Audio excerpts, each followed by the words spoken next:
Hey, what's up, my peeps? Welcome back to Island Tries the Internet. This is a bonus video for the week. I skipped the other week's video to spend time with my family during the holidays, but I figured I could catch up this week and do an extra video where I will be reviewing slash ranting about Wonder Woman 1984. Yeah, if it doesn't go well, this is my first review video, so if it doesn't go well, I just won't do it again. But I figured I'd give it a try, and it's a little less risky if it's a bonus video. And there is going to be spoilers. The spoiler warning. There will be lots of spoilers because I just don't know how to explain the problems that I see without spoiling the whole thing. So, yeah, but if you like this and you want to see me review more things, go ahead and leave a like down below. That way I know I can keep doing this kind of thing and that people want to see it. Also, if you like me in general and you like watching my stuff, you've seen some other stuff that I do, go ahead and click subscribe down below and click the bell icon. That way you get notified of whenever I make videos, because sometimes I make bonus videos and you wouldn't know unless you're notified. To all of those who are currently subscribed, hello, it's great to see you again. Your subscription means so much to me. My goal for subscriber count is 100 subscribers. Once I get 100 subscribers, I'll do like a fun video. We'll make something up. But yeah, if I got to 100 subscribers, then I feel like I'm like a real YouTuber rather than somebody just hanging out with their phone for fun. So I will be covering this. The way that I'm structuring this is I'm going to go over the negatives of the movie that I've seen. This is all my personal opinion. This is an average person opinion. I don't have really prerequisites in movies aside from watching lots of them and taking a screenwriting course. So take that what you may. And then I will be going over the positives, and I will give a final score at the end, as well as my likelihood to recommend.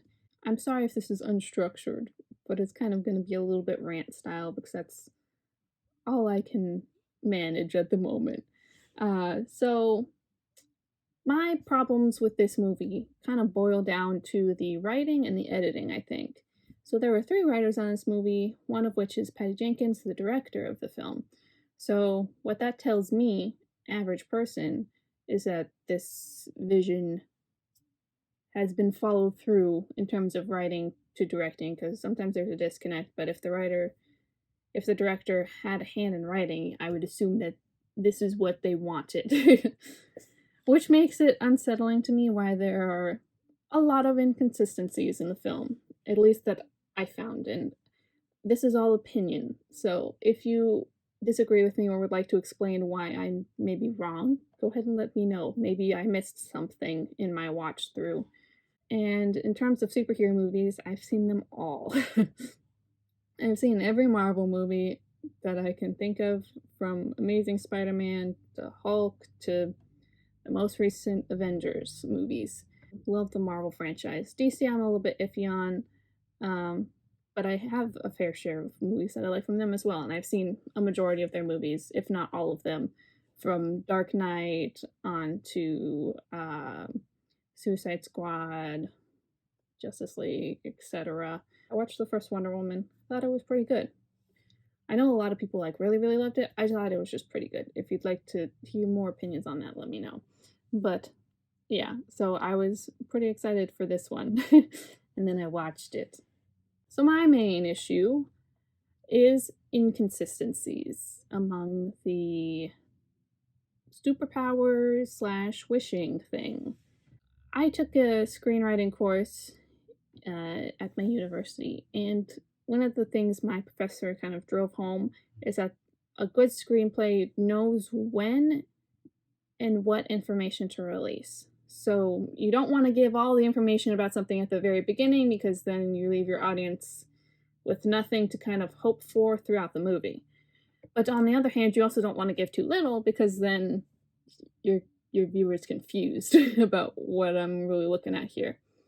And I feel like this movie probably did the latter. I think there was just so much happening with the wishing power that I didn't like it. There was something wrong with pacing, and I don't know if that was editing or just writing problem. That's why I say writing and editing is the main issue here. So let me explain. you start off learning about the wishing stone, which it's like, okay, I know wishing stuff. If I know anything, I've seen lots of wishing stuff in movies. I've seen genies, I've seen wishing boxes, I've seen every like horror movie that has to do with wishing too. Like I've seen a lot of wish content. And this one had me all like, what? What's going on? I don't understand this one. Like wishing is already like a vague concept that you can really do whatever you want with it creatively. And then they chose to like do like a weird thing.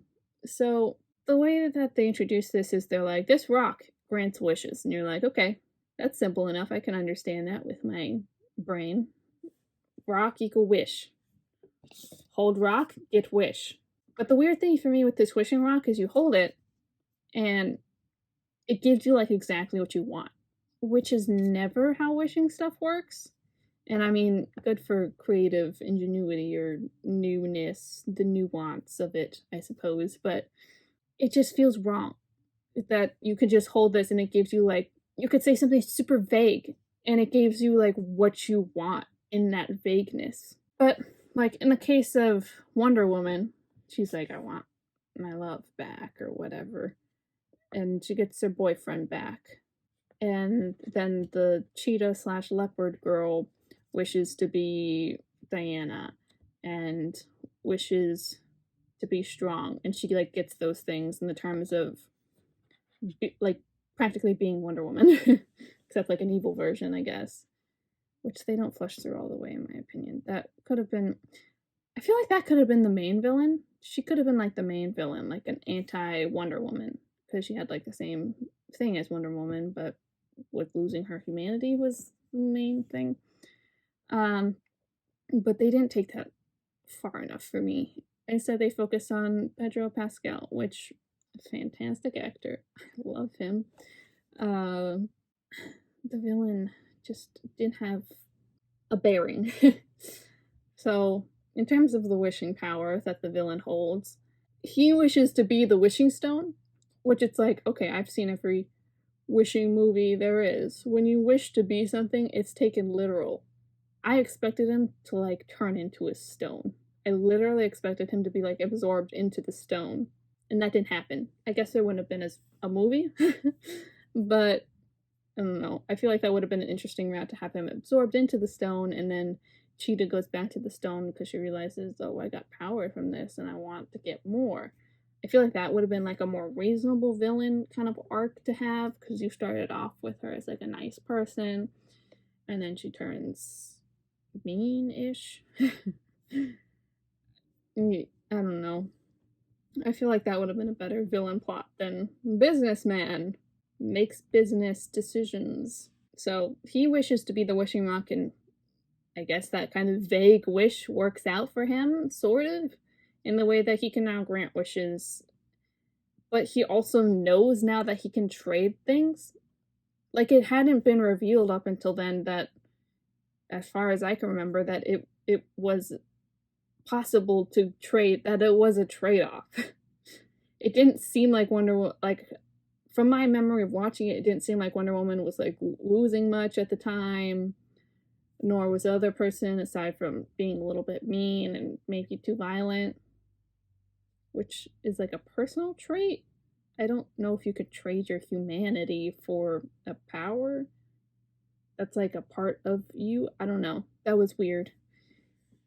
So you get that, and then he turns into the wishing stone, and then you get, okay, there's a trade-off here, but he can literally trade whatever he feels like.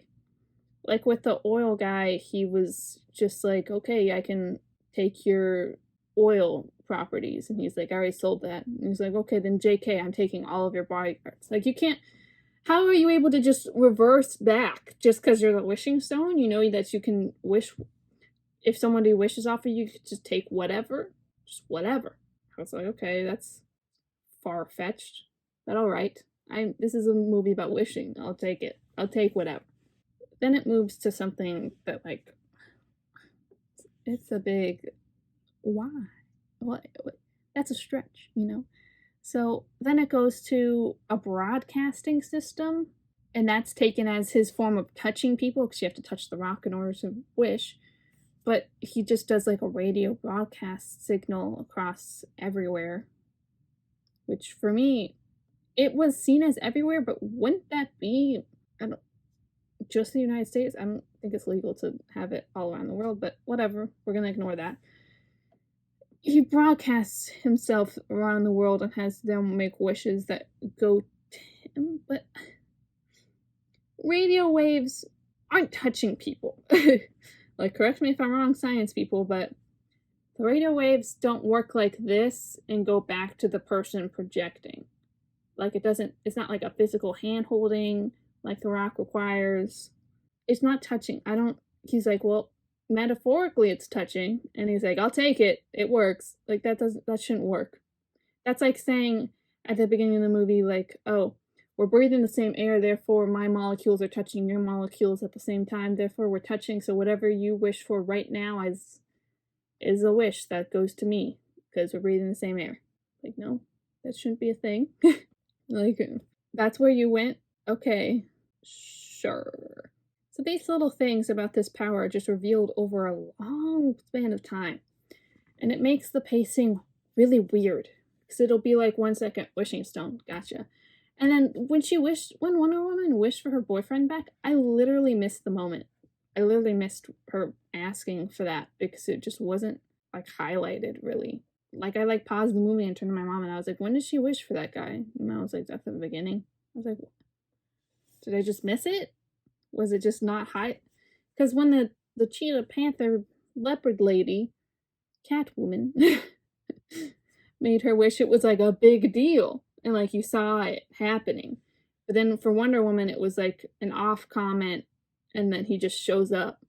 And it's like, wait, who is the main person of this film again? And then how do they know these things? Like, Diana does research, but like nobody else does. How does he know that he could just do trade-offs? How does he know that those radio waves are just gonna work? How does he know it's gonna work? I don't understand. It's never revealed how they just know these things. And then it's revealed that you can revoke your wish. Okay. It's also revealed that this is like an ancient god weapon made to destroy civilizations. And yet, there's an off switch? Let me get this correct. You're telling me that you make this ancient rock to destroy civilizations. You have it appear randomly throughout time, but you put a self-destruct thing on it. You literally put a self-destruct button on a device meant to destroy civilizations. It makes no sense. If the whole point of them creating that rock was to make it so that it destroys everyone who touches it, then you wouldn't have it possible to revoke your wish. Why is that? 4 words. I revoke my wish. So easy. It's not like you needed to all like chant something. It's not like you needed to touch the wishing stone while you revoked it. Seemingly. I mean, I don't know. Maybe the radio waves are touching, since that's a thing. How? How are you able to just revoke your wish? And then this goes into editing. My editing issue. At the very end of the movie, you get the edit of Wonder Woman reaching out with some heartfelt blah blah blah about, where's your humanity? Tell the truth. Don't murder people. Like, and the way that it was edited was, okay, here's the guy gaining the power. Here's images of the people seeing the consequences of their wish. Here's her telling them they can revoke their wish. More consequences of the wishes. And then them eventually revoking it. Like, I'm sorry, what? One of them was a guy murdering his wife on accident. The way that it was edited makes it seem like it was like a real thought process there about whether or not to revoke your wish. Like, I don't know about you, but if I made a big whoopsie, I'm revoking it. I'm revoking it real fast. I don't need to think about that. If I accidentally killed my wife, I'd be like, oh my gosh. And someone on the radio said, you can revoke your wish. I'd be like, oh my god, I'm not thinking about this. I say I revoke it. It's 4 words. But the way it was structured was like, it was a conversation after the consequences. Like the president, like, nuking everywhere and everywhere nuking the United States. Like, you see physical missiles coming. And you're still like, maybe I made the right choice about protecting the United States. I really got to think about whether or not I want to revoke this right now. Like, this is the worst outcome. You're about to die. Like, revoke it. Revoke it now. Like, are you stupid? Why are you taking so forever? The editing made it seem like it was such like a contemplation about whether or not to reverse your wish when it shouldn't have been. The only person that would have had some time for thinking was Pedro Pascal because he was the one who created this mess. But it was like, what the heck? Just reverse it. Like, it was so annoying. I was like, come on, just why is there like this narrative of like, I have to explain to you why what you're doing is bad before you can realize what you're doing is bad? So I don't know. Am I wrong about that? Did somebody else view that as like a more seamless thing? Because for me, it kept like seemed like the way that the editing was done was kind of like choppy in the way that it seemed like people were hesitating on this thought of revoking it. Because it's like you see these things and then she's like, I'm not talking to you, Pedro Pascal. And he's like, what? Like, oh my god. So now she can talk through the. How does this radio system work? Was it the beam in the middle or was it the broadcasting system? That didn't make any sense to me either. But yeah, that's in terms of writing the inconsistencies on top of Wonder Woman's inconsistent powers throughout the movie. One minute she's flipping cars, the next moment she's getting crushed somehow. Like, kick it over. I just saw you. I just saw you do much worse. Like, what are you hesitating for? Why is there so much hesitation in this movie? Like, it'd be different if it looked like she was contemplating, like, oh, I don't want to murder the person in this car or something, you know? But that wasn't it. It was just her being power sapped. No. Makes no sense to me. Let's talk about Chris Pine for a second, his character. I didn't like his character in this movie. I liked him in the first movie because it made sense for him to be there. The second movie, it makes sense for him to be there, but he also didn't need to be there for like so much of the movie. It felt like he was just there just to be there for that one plot point of boyfriend. Like, that seemed like that was the whole point of him being there. It was just, my boyfriend's here because I love him. Like the scene where they're in the president's offices and stuff and they're fighting and he's just in the background with like a pan or something. Like, wow, you had so much to the scene back there. And then he had the chance to like reverse the way. Like, the way these wishes work are so vague that it makes no sense why there's like rules around them. Like, it just doesn't make sense to me how you could be so vague but also so specific. Like, Pedro Pascal at one point touches Chris Pine and tells him, you can wish whatever you want. Don't you want us to be a real boy or whatever? Pinocchio. And then he's like, no, and he like handcuffs him or something. But it was like, couldn't you just, I wish Pedro Pascal wasn't a wishing stone. Or like, if you're into self-sacrifice, I wish I was the wishing stone. That would have solved a lot of problems early on. Just saying. Like, if the wishes are vague enough, that's possible. And then that's a problem I have with the villain too. Like, I just didn't understand his main goal here. Or like, it seemed like his heart wasn't in it, which of course, according to the ending, it wasn't.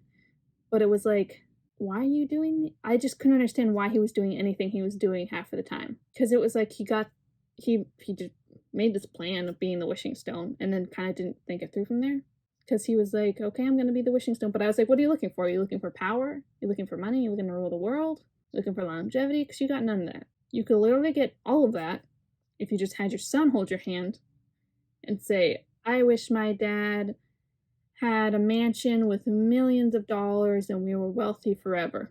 The way that this wishing stone works, it gives you whatever you want with consequences, but it's never clear what these consequences are. And since he's the wishing stone, he can make up the consequences and just say no consequences. If you want money, that's an easy way to do it, I think. I don't know why you couldn't do that. That's what I kept thinking throughout the whole movie, why he was going through so many hoops for a business. Do you really want to be a businessman that bad? You could literally ask, I want the most successful business in the world. Poof. Do you know what I mean? Like, the wishes are so vague, it seems like you can wish for anything, but it also seems like the characters have such hesitation around it that they don't wish for anything. And then when they do wish for stuff, it's like stupid. Like at the end, the cheetah girl wishes to be an apex predator and turns into a cheetah because Pedro Pascal took somebody's wish and made it her wish.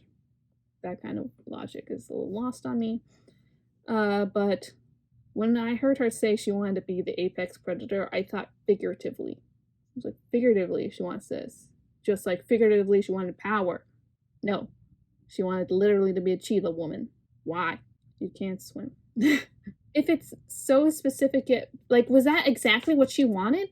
Did she exactly want to be a cheetah? But she said apex predator. So for me, I'm like, orca? You could literally turn into an orca. He's like dying slowly, and he doesn't ask for anyone's vitality, which is a really easy trade-off. I mean, that's commonly the trade-off for a lot of these things during movies. As stories, just say like, okay, in terms, he doesn't think about that until the very end, where he's like literally dying. I'm like, oh my gosh, dude, you could have asked for vitality this whole time. You just not thought of that? Like, you thought up this whole plan of like an oil business, but you never thought about this. Really interesting. But yeah, I think that sums up my main issues, mainly continuity and like consistency. Like, I just don't understand the characters' motives for a lot of this stuff. Half the time Wonder Woman is crying about her boyfriend, who's just more or less there half the time and constantly in the way, and she's constantly like, get out of the way. And it's like, you brought him there. But yeah, those are all my negatives. Feel free to correct me if I'm wrong about things. In terms of positives, I really liked the setting. I thought the camera work was good. I liked a lot of the fight scenes. Like, I really enjoyed the first one in the mall. I thought that was pretty neat. I liked the more of the lasso kind of thing. I thought the invisibility of the plane was a little bit dumb. Like, I know historically her comic book thing is like the invisible plane, but it just seems so random. Like, if I hadn't known already that one of her powers was to make an invisible plane, I would have been like, why is she making an invisible plane just randomly? And she's like, I did it with a coffee cup once, so now I could do it with the whole plane.